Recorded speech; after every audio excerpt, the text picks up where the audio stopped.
ဟုတ်တယ်ကျော်သိန်းတဲ့နဲ့အတူတူပဲလေလိုင်ဖူးဝေကျွန်တော်ကကျော်သိန်းတဲ့မှာညောင်တော့မှထိုင်တာကိုကြီးတို့ဒီနေ့ကြည့်မယ်ဆိုတော့ကွင်း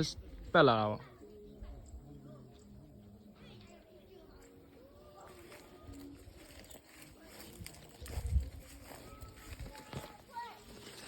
အားကြောင့်ဒီမှာအပွင့်မှာခဏနာပြောလေဒီမှာအဖိုး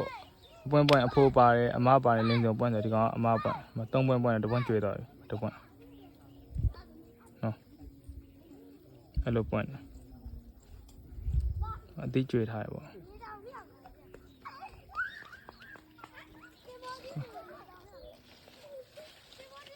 ကိုခဏလေးနော်